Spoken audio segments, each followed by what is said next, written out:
Yesu ashimwe, ndakwakiriye duhuriye hano ku muyoboro w'umugati w'ubugingo, ukaba uje utari ubizi, ndanezerewe kukwakira. Hano nta kindi dukora, dusangira ijambo ry'Imana mu buhamya, mu kuryigisha mu buryo bwimbitse. Dufite abatumirwa, tukajyamo imbere tukareba n'iki Imana iri kuvuga cyangwa se n'iki yashatse kutubwira mu gihe nk'iki, bikadutera imbaraga, tukongera tukagira inkomezi cyangwa se intungamubiri, kuko ijambo ry'Imana umugati w'ubugingo. Yesu yaravuze ngo umuntu azabeshwaho n'umugati gusa n'ibiryo, ahubwo azabeshwaho n'umutsima, ariryo jambo ry'Imana. Ndabakiriye rero kuri aya meza y'Imana, mfite kwizera ko uri bufashwe nk'uko nafashijwe. Muri iyi minsi rero turi kwiga amazina y'Imana. Uyu munsi tugiye kwiga Jehova Nisi. Jehova Nisi bisobanura ngo Uwiteka ni ibendera ryanjye. Ibendera dusanzwe tuzi ko kenshi riba rigaragaza ubutumwa ku gihugu runaka, kuri groupe y'abantu runaka, cyangwa se imyizere abantu bafite, ugasanga hari ubutumwa buba buri muri iryo bendera. Noneho rero twebwe nk'abana b'Imana, ibendera ryacu ni Imana. Imana niryo bendera ryacu. Sinzi amabara yawe uko ameze cyangwa se ikirangantego kirimo, ariko nagira ngo nawe niba utari ubizi utangire wibuke Imana, uyinezererwe, kuko icyo yagukoreye niyo signature yayo, niyo mirimo yayo. Utangire uvuga uti ndashima Imana kuko yambereye ibendera. Kandi iyo rihungiza riba rigaragaza ubukuru, gukomera, bivuga ngo ni muzima, aracyariho. Amena. Tekereza amabendera mu gihugu iyo bayamanuye, buriya hari ubutumwa baba batubwira. N'igihugu, nta gihugu nzi kitagira ibendera. Imana ishimwe rero ko igihugu cyacu ari cyo mu ijuru. Turi mu isi ego, ariko Imana yacu ni ibendera ryacu, yatubereye ibendera kandi izakomeza kuba ibendera. Amena. Iyi nkuru turayisanga mu Kuva 17 umurongo wa 8. Turagenda tumanuka buhoro dusoma dusobanura, ariko harimo igicapo kugira ngo igihugu cyitwe igihugu, nuko haba harimo imirongo ngenderwaho, abantu bari hamwe bumva ibintu kumwe, bakabikora kimwe, kandi bafite umurongo bagendera. Bashobora kutabikora kimwe cyangwa ntibabyumve kimwe, ariko amahame cyangwa se itegeko nshinga riba rihari, haba hari ibintu bagomba gukurikiza. Natwe rero hari ibyo Imana idusaba nk'abana b'Imana. Yesu ashimwe. Imana irashaka ubufatanye bwawe, kugira ngo irashaka contribution yawe kugira ngo igihugu cyawe gikomere, ibendera ry'Imana rikomeze guhungabana cyangwa se guhungiza mu gihugu cyawe urimo cyangwa se ahantu uri. Yesu ashimwe. Ariko birasaba ko nk'umunyagihugu nawe ugira ukuboko kwawe cyangwa se ikiganza cyawe ukora. Kenshi abantu b'Imana dukunze kuba abanyamuka cyane, tukagira ngo ibintu byose bizikora. Imana irashaka participation yawe cyangwa se uruhare rwawe kugira ngo ibendera rikomeze guma rihagaze. Participation nziza, kuko hari n'abandi batuma amabendera agwa cyangwa se amanuka. Yesu ashimwe. Haleluya. Turifuza ko ibendera ry'Imana yacu rikomeza kuguma rihungiza umwami wacu agashirwa hejuru. Ya haleluya. Ijambo ry'Imana riratubwira mu Bakorinto wa mbere 12, aho bavuga ku mpano z'umwuka wera cyangwa se imbuto n'ibindi byose. Haleluya. Haravuga 12 ku murongo wa 7, ndakunda cyane. Aravuga ngo umuntu wese agahabwa ikimwerekaho umwuka kugira ngo bose bafashwe. Umuntu wese agahabwa ikimwerekaho umwuka kugira ngo bose bafashwe. Bashobora gufashwa bose, ari abo mu itorero ryawe, mu muryango wawe, mu gihugu cyawe, kugira ngo ibendera ry'Uwiteka rikomeze guhungabana. Ariko hari ikikwerekanwaho. Ni iki kikwerekanwaho?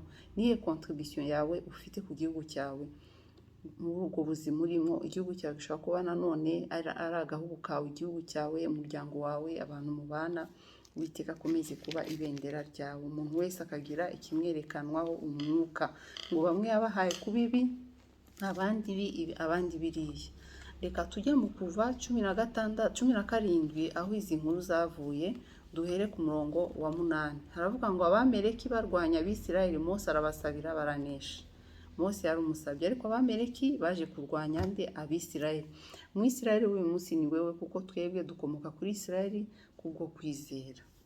Ariko Abameleki nabagiranya n'imyuka mibi, Satani, ibintu biza gutera itorero ryawe, bigatera umubiri wawe, umuryango wawe. Ariko hari contribution yawe nkawe ku giti cyawe. Ibintu ntibizikora, ntukaba umunyamuka cyane ku buryo utagira n'uruhare rwawe, rwaba gusenga, kwitanga, gutanga amafaranga yawe, umwanya wawe kugira kuba part of it y'aho hantu uri. Yesu ashimwe cyane.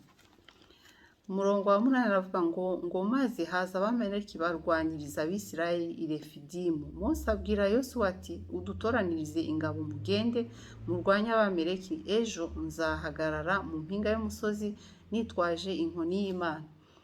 Hano hari groupe ebyiri, hari Mose hakaba na Joshua. Joshua tuzi yuko nawe yakoreshejwe n'Imana igihe Abisirayeli bari mu rugendo rwabo.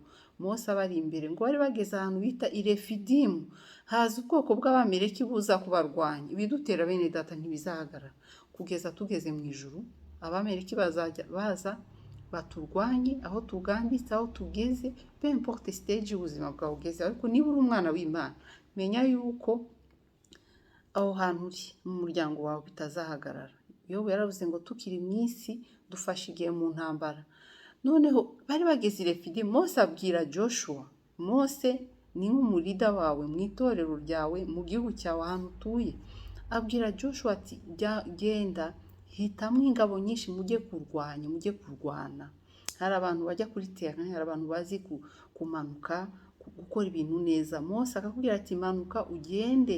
Yosuwa ngo abigenza uko Imana ishaka, aravuga ati genzaza nyuma yawe.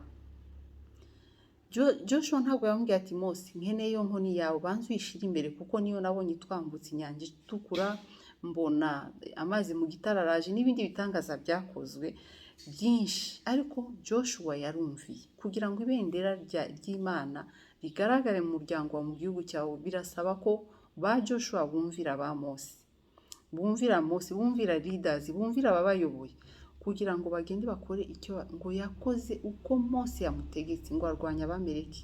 Mose nawe rero afite role ye.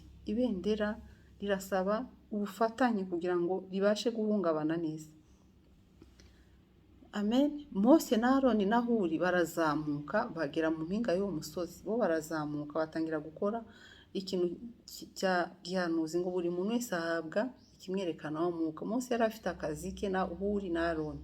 Ngo bageze kuri uwo musozi ngo Mose yamanika amaboko Abisirayeli bakanesha, yamanura abamaleki bakanesha. Ni ukuvuga ngo amanitse gusya inkoni na ya nkoni, amanitse kuboko na ya nkoni, Abisirayeli baraneshaga, ariko yayimanura bakaneshwa. Bisobanura ngo muri iriya nkoni hari harimo ububasha, hari harimo message y'Imana. Ntumbaze ahantu Mose ahurira n'Imana n'ibyo imubwira, ariko yari afite icyo ashinzwe gukora. Bisobanura ngo igihe tugira leaders bafite icyerekezo Imana ibaha, twebwe tugakora icyo Imana ishaka.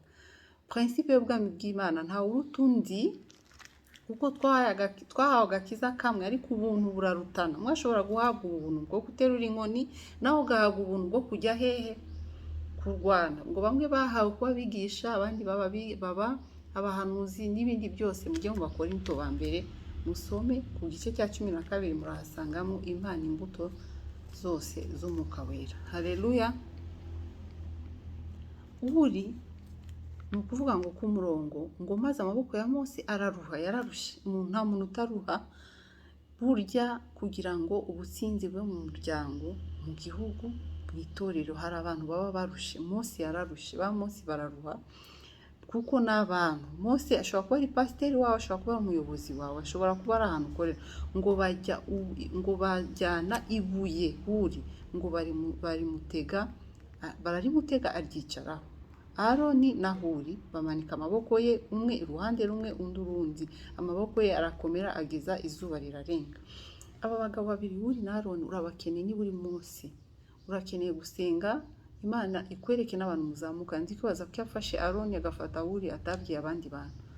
Mose ntiyabicuritse na Joshua ntiyabicuritse, ariko kubera ko yajyanye abantu bakwiriye, Huri na Aroni baribwiye baravuga bati uyu muntu ibyo ari byo byose ararushe, reka tumuzanire ibuye yicare.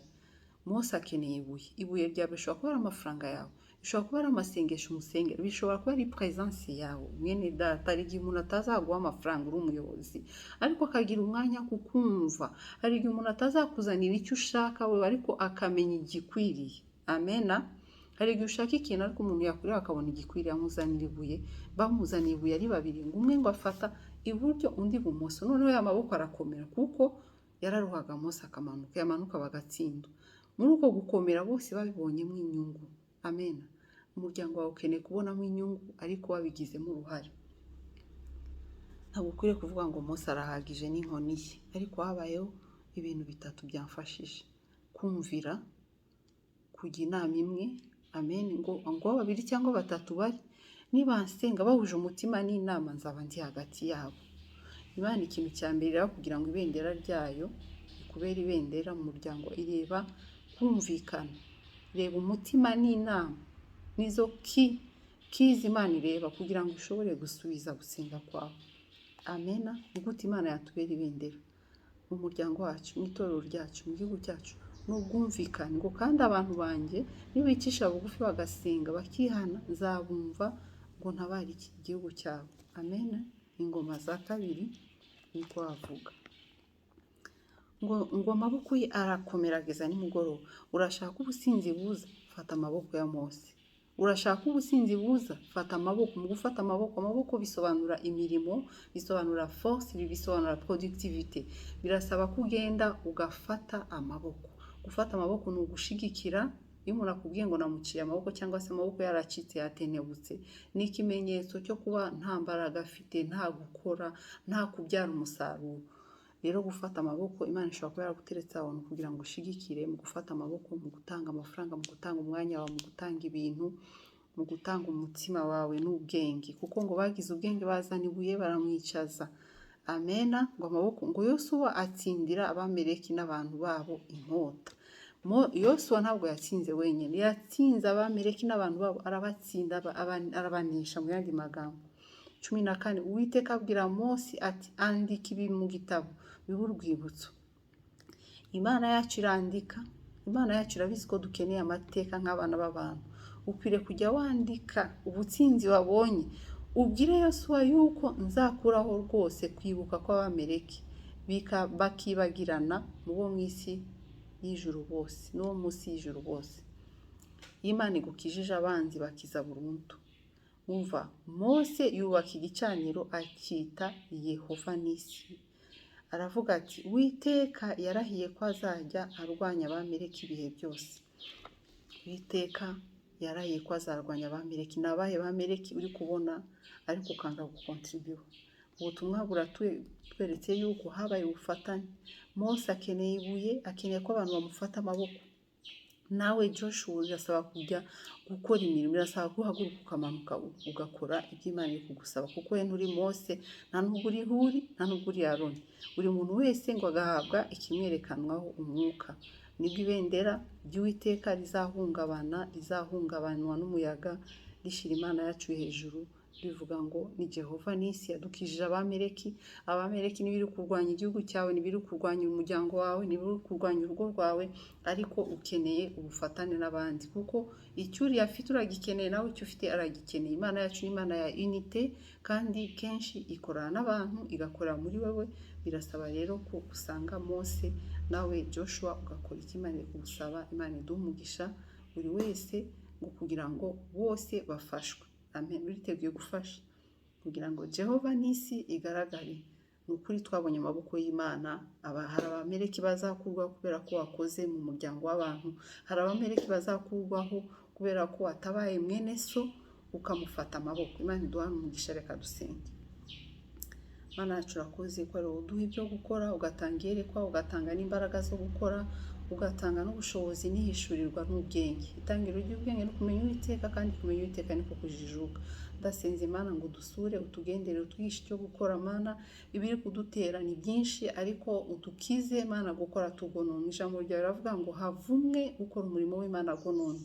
Utubabarire kugenda duseta ibirenge, kudashikikira aba Mose waduhaye, kudafata amaboko Mwami. Uturinde icyo cyaha. Buri wese ahagarare mu mwanya ukwiriye, nkuko Joshua yamanutse akanesha ku bwa bose, na Mose akafata inkoni ku bwa bose, Huri na Aroni nabo bagashigikira buri wese ku ruhande rwe, hanyuma ubutsinzi bukaboneka mu Bisiraheli, ukaba Jehova Nisi. Ukuri Uwiteka uri ibendera ryacu, ukomeze kuritubera, natwe tuzakubera ubwoko. Izina ryawe ryubahwe Mwami. Nkweretse n'umuntu atarabizi ko agomba kuba uwawe kugira ngo yuzuzanye n'abandi, ndamwakire mu muryango wawe Mwami. Umwakire ajye mu muryango w'abana b'Imana, kugira ngo Abamaleki bari bamaze igihe bamuri inyuma atazongera kubabona ukundi. Abamurwanyaga mu kibaya umuneshereze, kuko wowe na Yesu Kristo na data murahagije kugira ngo muduhe kunesha Abamaleki. Ndagushimiye ko byose bikoreka muri wowe, mbisabye nizeye mu izina ry'Umwami wacu Yesu Kristo ubu n'iteka ryose, amen. Imana iguhe umugisha, nawe ubutaha ukomereza aho urwanya Abamaleki.